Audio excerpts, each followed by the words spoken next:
Where should we drive to? That is the hard question, right? All right, so today we are doing a full review of the Audi e-tron 2022. The 2022 Audi e-tron. It's full electric, bells and whistles, crazy car. I want to give you the ins and outs today on the Rob Cast. Let's go.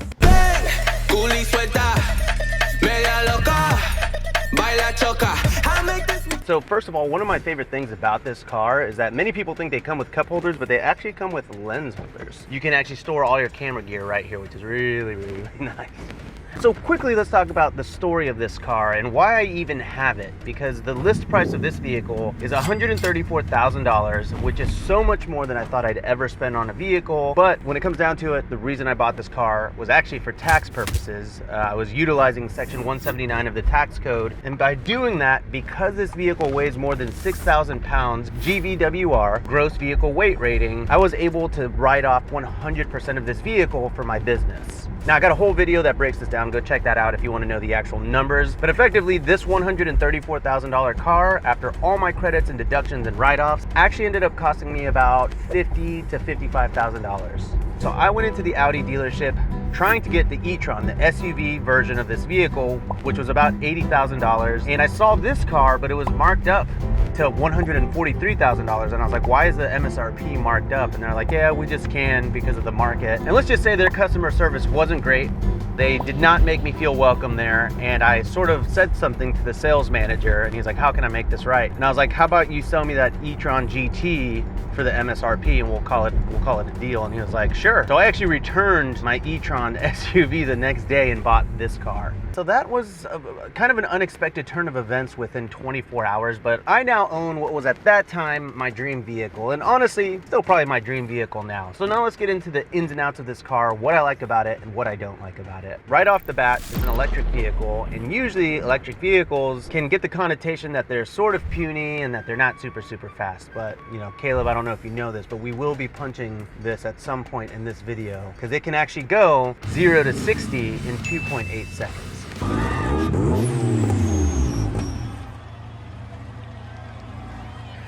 Which is, it's very fast. You ready? Caleb always gets scared when I do it.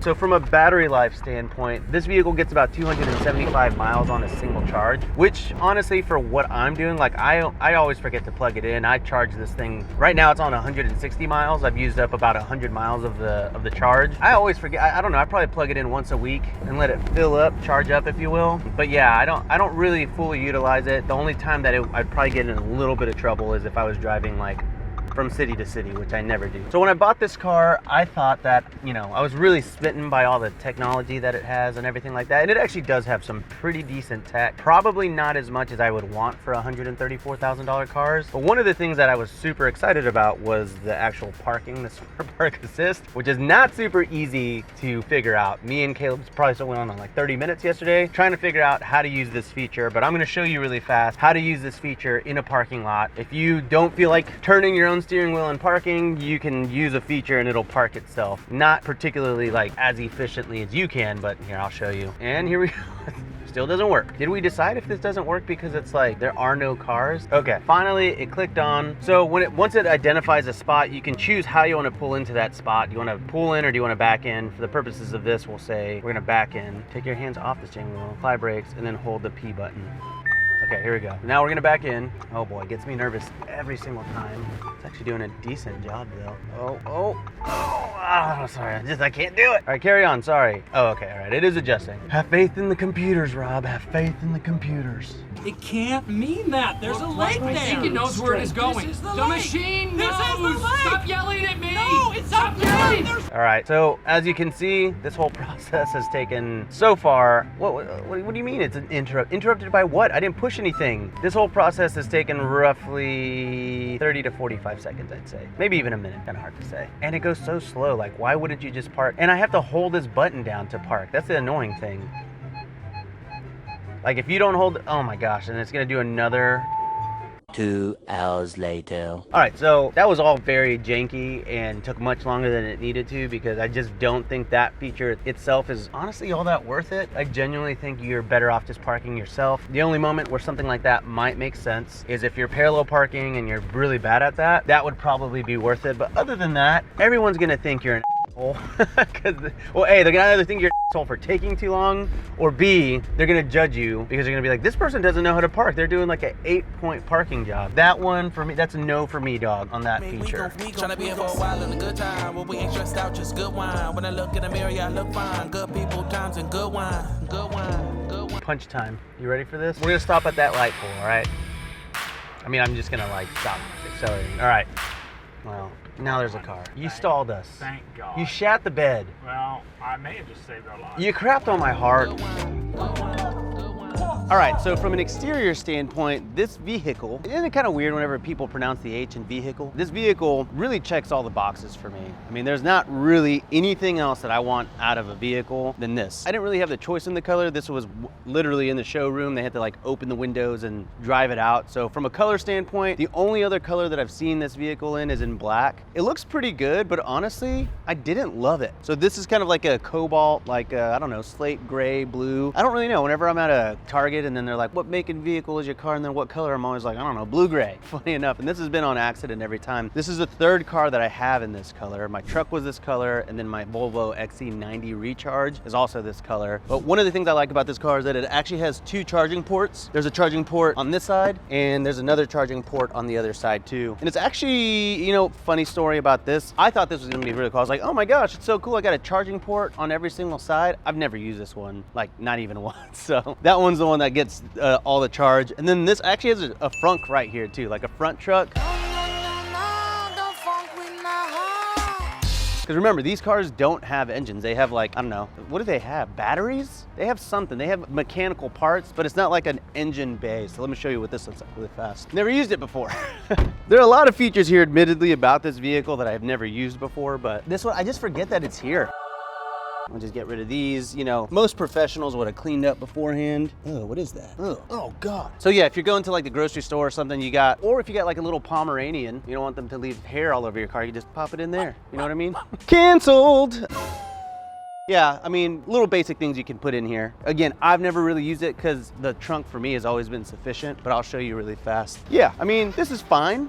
You could put 3 bodies in there. For all my groceries, honestly, the only time that this trunk has been giving me issues is when I go to Costco. A little bit smaller than most sedans, but it does the trick for me. I will also say that one thing that was super important to me whenever I bought this car was that it could fit a car seat, and it actually can. It has plenty of space for a car seat. I was gonna pull out of this deal if it didn't. When I called the dealer and he's like, come in and get it for MSRP, I was like, all right, let me say this. I wanna drive in, I want the car. Let me bring my car seat to make sure that it fits. If it doesn't, I can't get the car. And he was like, yeah, it's fine. And I came in, fit, boom, easy. Honestly, the back space is not all that bad. It's like really surprising to me that an electric car could be this dope. Really, the brand that set the stage for electric cars was Tesla, and you haven't really seen a lot of innovation. You see a lot of concept cars, but a lot of cars out on the road, there just really aren't a lot of cars. There's the BMW i8, I think, and then there's like Tesla vehicles. But other than that, most of the time, electric vehicles are kind of wet blankets. But from like a legroom standpoint, I drive this close up to the car, so most people, it's like no big deal. Don't look at my legs. Don't look at my legs. Don't look at my legs. I've never been uncomfortable with any of this space. I get in the passenger seat. I've been back here a lot. I'm never mad about it. This is totally fine. And everyone that ever drives with me, they're always totally fine too. Caleb, how tall are you? All right, we're gonna watch Caleb get in the car too. He's a 6-foot man. How's it feel in there? So spacious. So spacious, that's goodness. right. It's also got the whole panoramic sunroof here. This looks like it's sheet metal, but from the inside, if you look up, it's all clear. This is actually glass. One of the questions I got a lot whenever I bought the car was like, does it get a lot hotter because it is glass? And the answer is no. There is some kind of like thermal insulation, triple, quadruple pane, whatever, but the way that the glass is designed, it's like very insulated and it actually keeps your car cooler than if it were metal, allegedly. I don't really know. It's always garage parked for me, but if you don't have a garage, that's a feature. All right, so some of the downsides of this car. So the wheels are obviously sports wheels. And when I got my car, literally the first week of owning it, there was a bubble on the side of my wheel. And so I went to the dealership. I was like, do you have a warranty for this? I mean, I just bought the car. And he's like, no, it's your fault. You probably ran over a pothole. And I was like, I think I'd remember if I ran over a pothole, pal. But anyways, I had to buy a new wheel for this car and it was $500.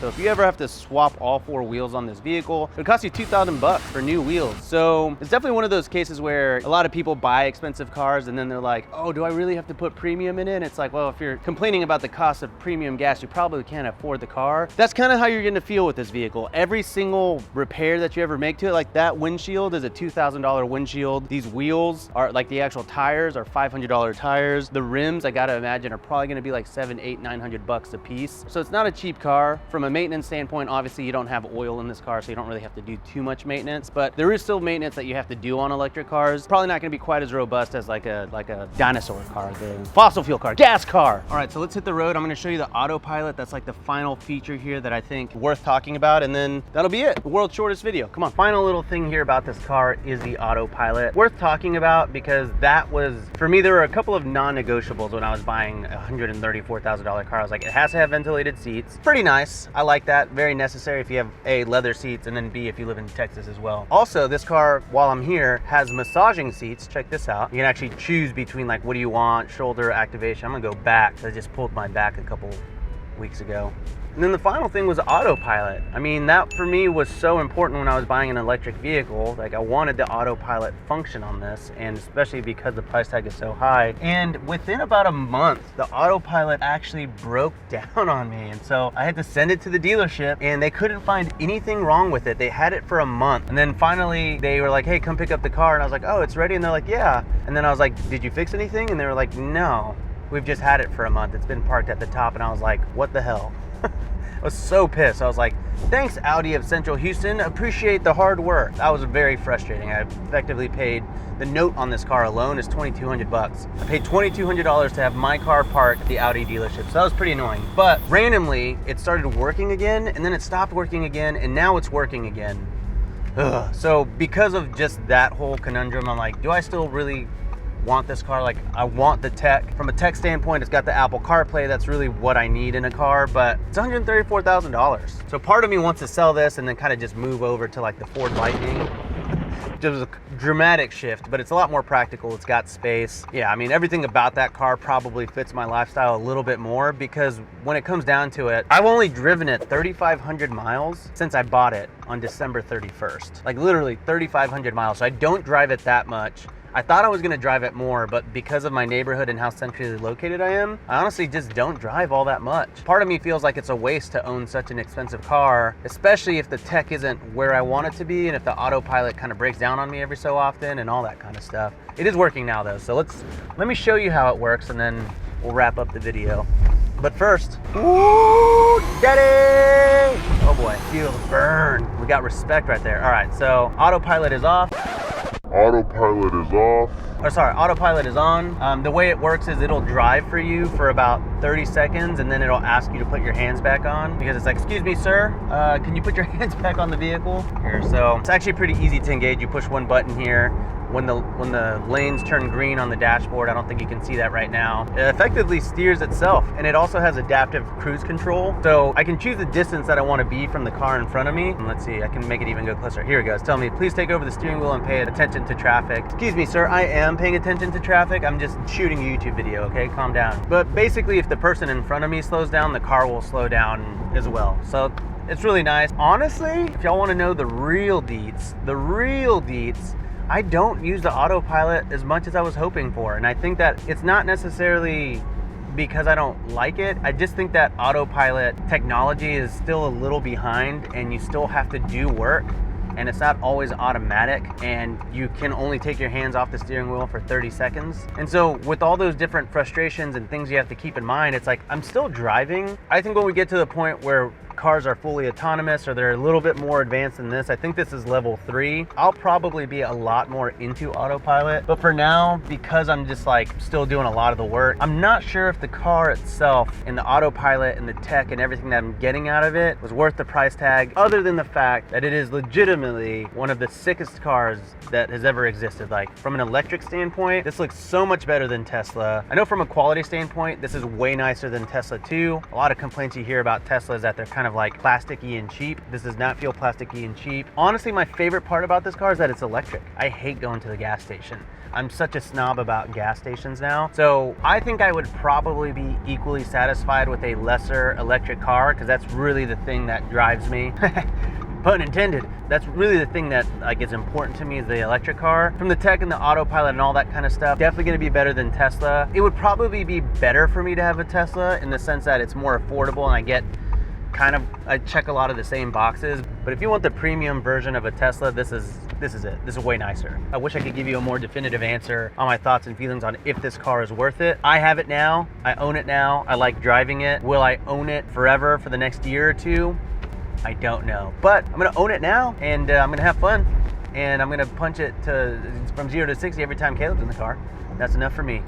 All right, this is a weird one. I know this is not typical Raw Built, but hey, sometimes I like to talk about other stuff. All right, so I'll catch you on the next episode of Raw Built. See ya.